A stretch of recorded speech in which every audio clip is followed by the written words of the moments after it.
ನನ್ನ ಮನವು ನಿಮಗೆ ಮಿಡಿಯುತ್ತಿದೆ.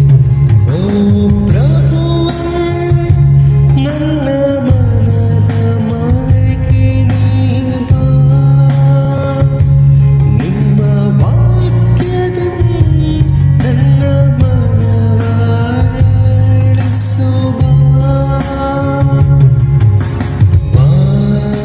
ವಾಕ್ಯೋತ್ಸವ, ಇದು ವಾಕ್ಯೋತ್ಸವ.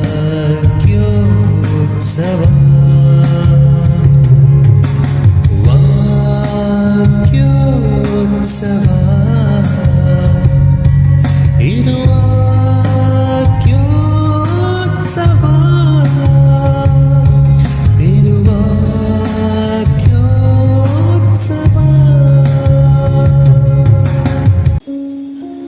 ಪ್ರಭು ಯೇಸುವಿನ ನಾಮದಲ್ಲಿ ಎಲ್ಲರಿಗೂ ಶುಭ ಮುಂಜಾನೆ. ಬೆಳಗಿನ ಪ್ರಾರ್ಥನೆಯನ್ನು ಆರಂಭಿಸೋಣ.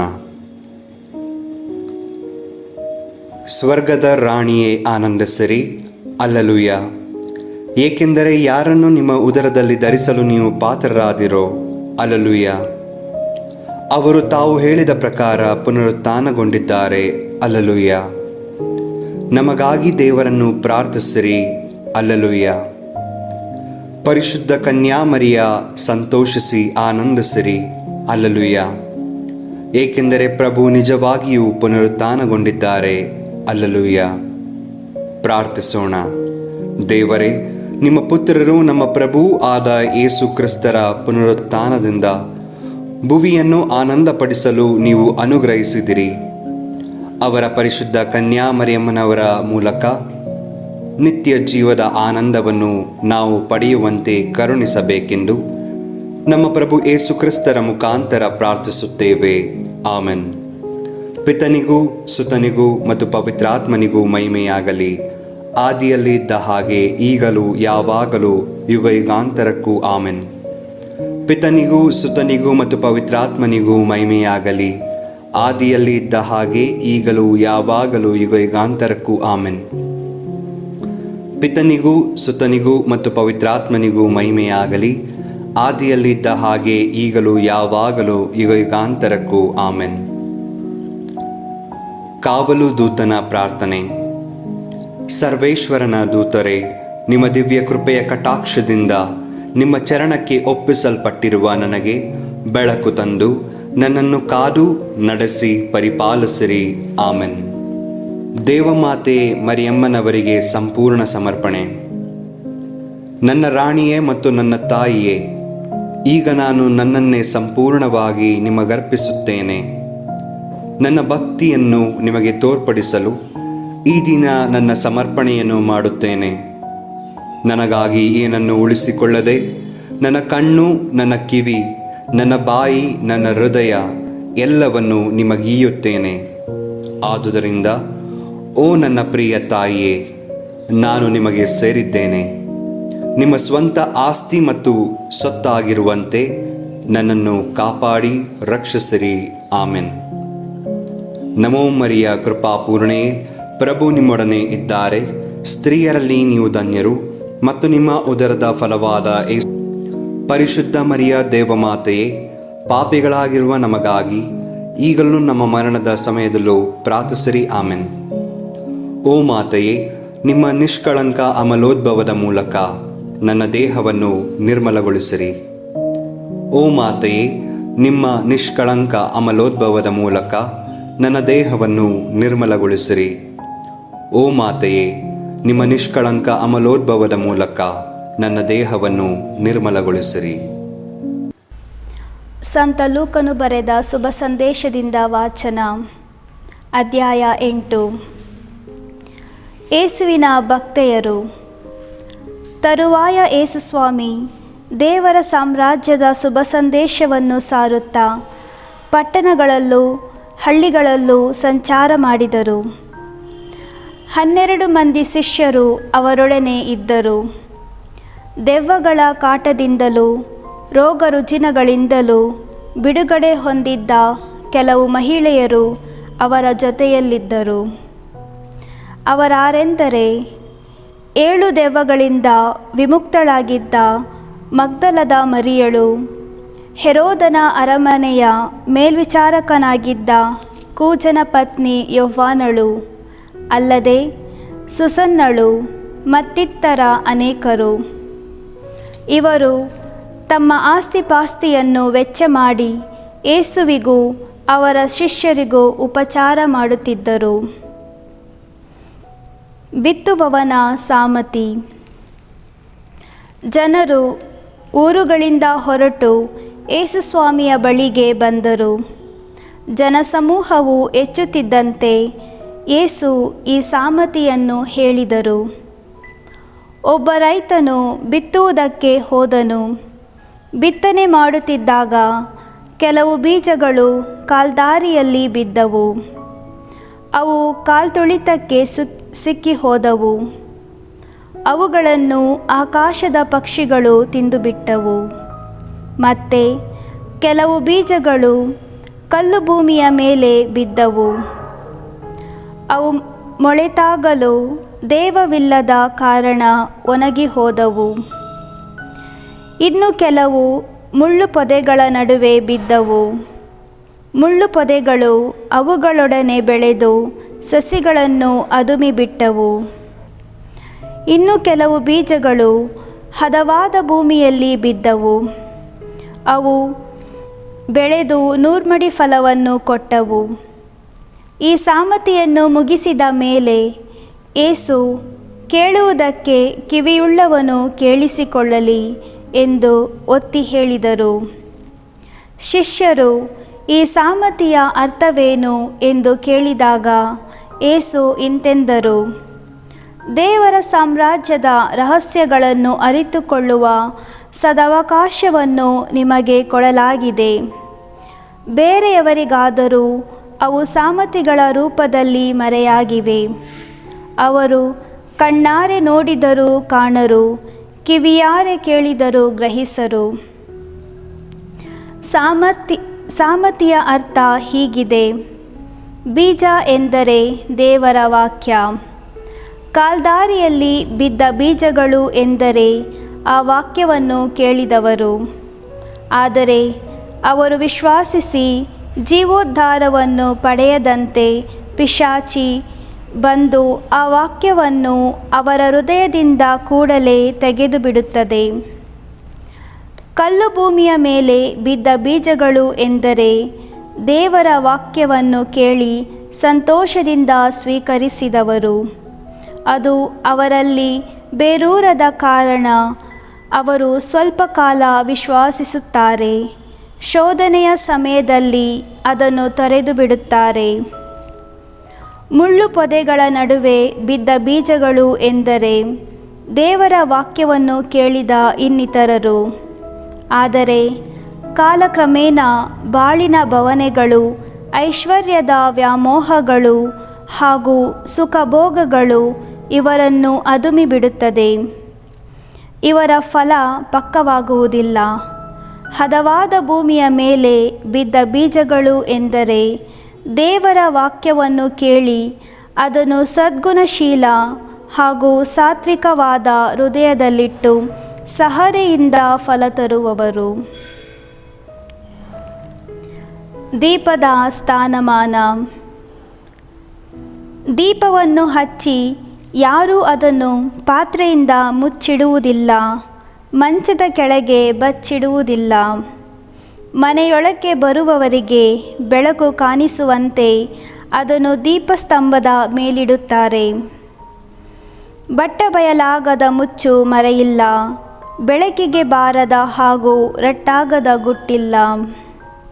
ಆದ್ದರಿಂದ ನೀವು ಕಿವಿ ಕೊಡುವಾಗ ಎಚ್ಚರಿಕೆಯಿಂದಿರಿ, ಏಕೆಂದರೆ ಉಳ್ಳವನಿಗೆ ಇನ್ನೂ ಹೆಚ್ಚಾಗಿ ಕೊಡಲಾಗುತ್ತದೆ, ಇಲ್ಲದವನಿಂದ ತನಗಿದೆ ಎಂದುಕೊಳ್ಳುವ ಕಿಂಚತ್ತನ್ನು ಕಸಿದುಕೊಳ್ಳಲಾಗುತ್ತದೆ ಎಂದರು.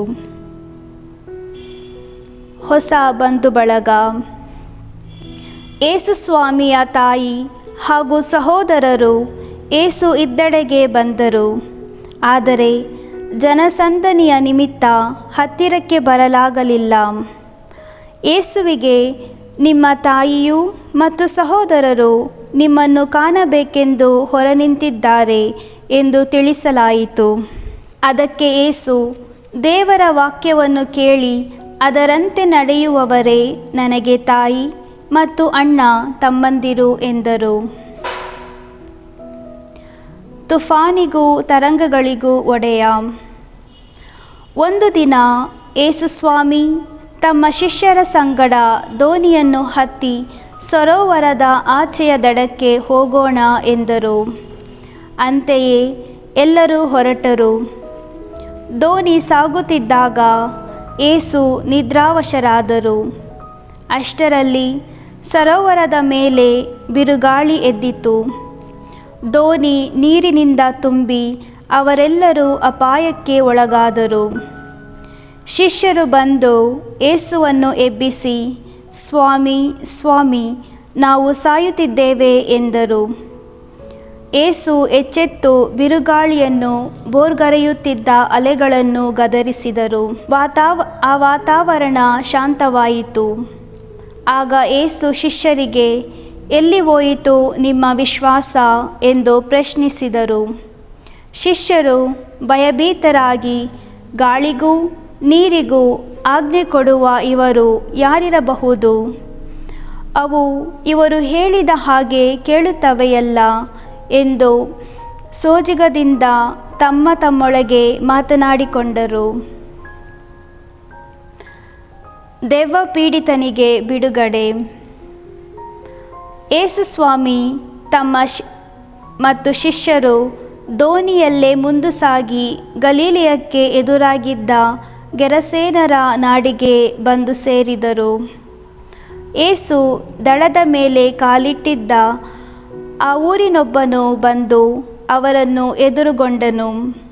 ಅವನಿಗೆ ಪಿಶಾಚಿ ಹಿಡಿದಿತ್ತು. ಅವನು ಬಟ್ಟೆ ತೊಟ್ಟು ಬಹಳ ದಿನಗಳಾಗಿತ್ತು. ಮನೆ ಬಿಟ್ಟು ಸಮಾಧಿಗಳ ಗುಹೆಗಳಲ್ಲೇ ವಾಸಿಸುತ್ತಿದ್ದನು. ಯೇಸುವನ್ನು ಕಂಡೊಡನೆ ಗಟ್ಟಿಯಾಗಿ ಕೂಗುತ್ತಾ ಅವರ ಮುಂದೆ ಅಡ್ಡಬಿದ್ದು, ಯೇಸುವೇ, ಪರಾತ್ಪರ ದೇವರ ಪುತ್ರರೇ, ನಿಮಗೇಕೆ ನನ್ನ ಗೊಡವೆ? ದಯವಿಟ್ಟು ನನ್ನನ್ನು ಪೀಡಿಸಬೇಡಿ ಎಂದು ದನಿ ಎತ್ತಿ ಬೇಡಿಕೊಂಡನು. ಕಾರಣ ಅವನನ್ನು ಬಿಟ್ಟು ತೊಲಗಬೇಕೆಂದು ಯೇಸು ದೆವ್ವಕ್ಕೆ ಆಗಲೇ ಕಟ್ಟಪ್ಪಣೆ ಮಾಡಿದ್ದರು. ಎಷ್ಟೋ ಸಾರಿ ಅದು ಅವನ ಮೇಲೆ ಬಂದಿತ್ತು.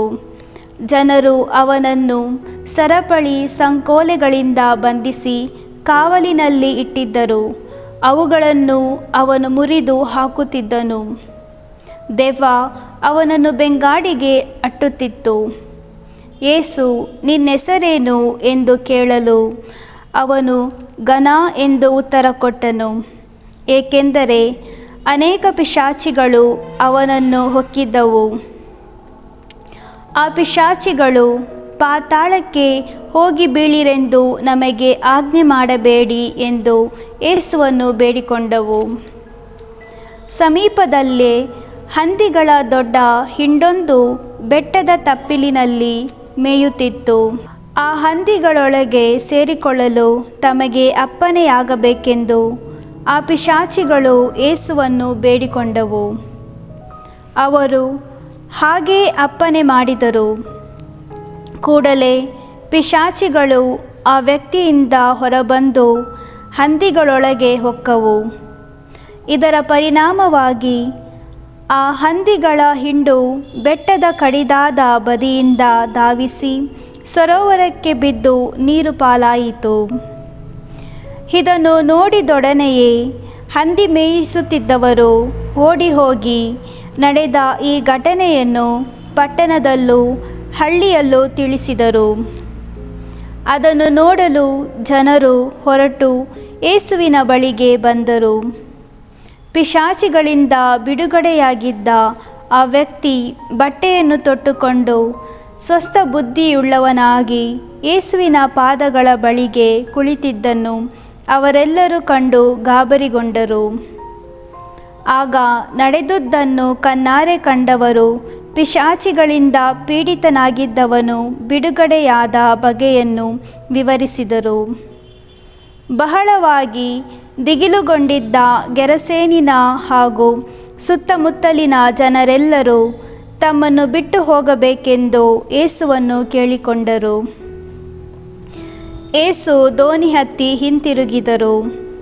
ಪಿಶಾಚಿಗಳಿಂದ ಬಿಡುಗಡೆ ಆಗಿದ್ದ ಆ ವ್ಯಕ್ತಿಯಾದರೂ ನನ್ನನ್ನು ನಿಮ್ಮ ಜೊತೆಯಲ್ಲಿ ಕರೆದುಕೊಂಡು ಹೋಗಿ ಎಂದು ಭಿನ್ನವಿಸಿಕೊಂಡನು.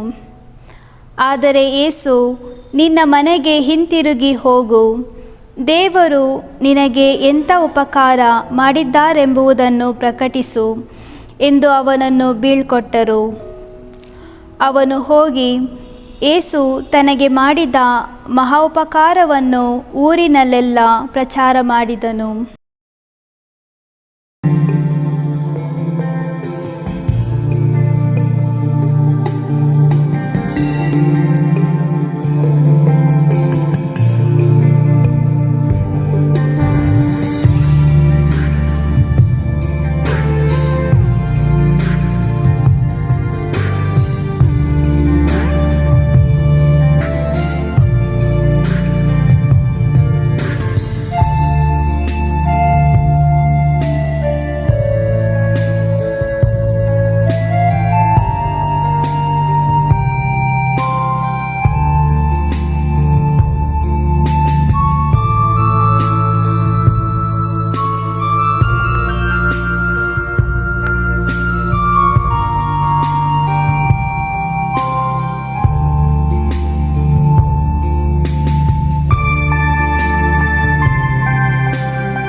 ಯೋಗ್ಯನು ನಾನಲ್ಲ ಪ್ರಭುವೇ,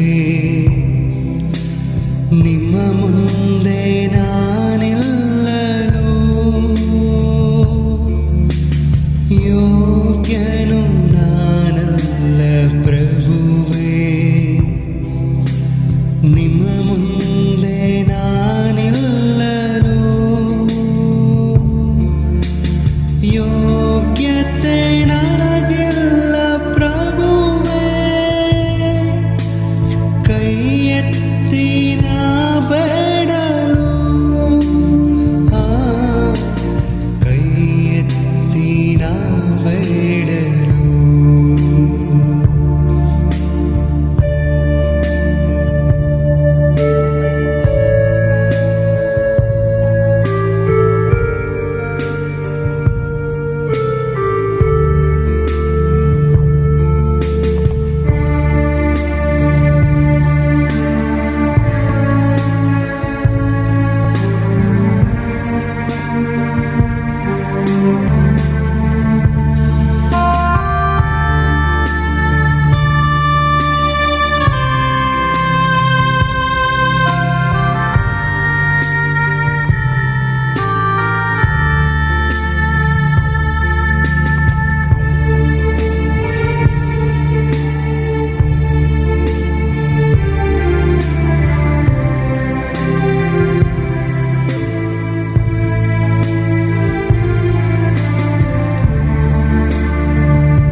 ನಿನ್ನ ಮಾರ್ಗವ ತೊರೆದೆ ನಾನು, ನಿನ್ನ ಹೃದಯ ನೋಯಿಸಿದೆ ನಾನು.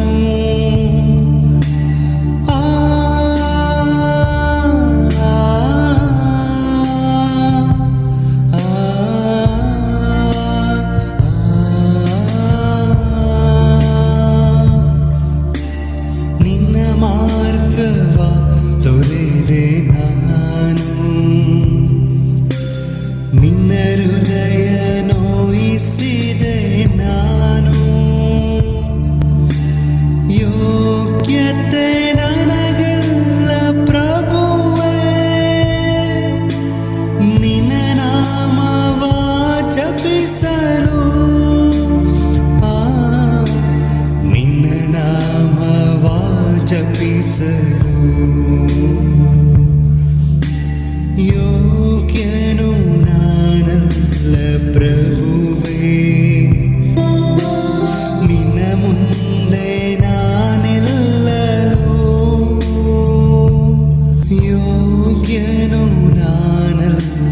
ಪ್ರಭುವೇ ನಿನ್ನ ಮುಂದೆ ನಾನೆಲ್ಲರೂ ಯೋಗ್ಯತೆ ನನಗೆಲ್ಲ ಪ್ರಭುವೇ ಕೈ ಎತ್ತಿ ನಾ ಬೇಡನು ಕೈ ಎತ್ತಿ ನಾ ಬೇಡಲು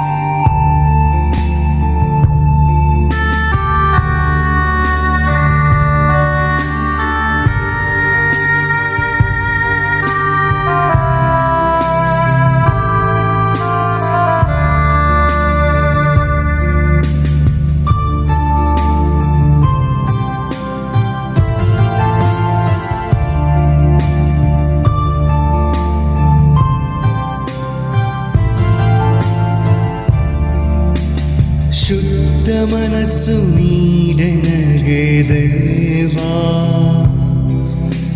ಶುಭವನ್ನು ಕರುಣಿಸು ಎನಗೆ ಶುದ್ಧ ಮನಸ್ಸು ನೀಡೆನಗೆ ದೇವಾ ಶುಭವನ್ನು ಕರುಣಿಸು ಎನಗೆ ನಿನ್ನ ಮಗನಾಗಿ ನಾನು ಬಾಳಲು ನಿನಗೆ ಸಾಕ್ಷಿಯಾಗಿ ಬಾಳಲು ನಿನಗೆ ಸಾಕ್ಷಿಯಾಗಿ ಬಾಳಲು ಯೋಗ್ಯನು ನಾನಲ್ಲ ಪ್ರಭುವೇ ನಿನ್ನ ಮುಂದೆ ನಾನೆಲ್ಲರೂ ಯೋಗ್ಯನು ನಾನಲ್ಲ ಪ್ರಭುವೇ ನಿನ್ನ ಮುಂದೆ ನಾನೆಲ್ಲರೂ ಯೋಗ್ಯತೆ ನನಗೆಲ್ಲ ಪ್ರಭುವೇ ಕೈ ಎತ್ತಿ ನಾ ಬೇಡಲು ಕೈ ಎತ್ತಿ ನಾ ಬೇಡಲು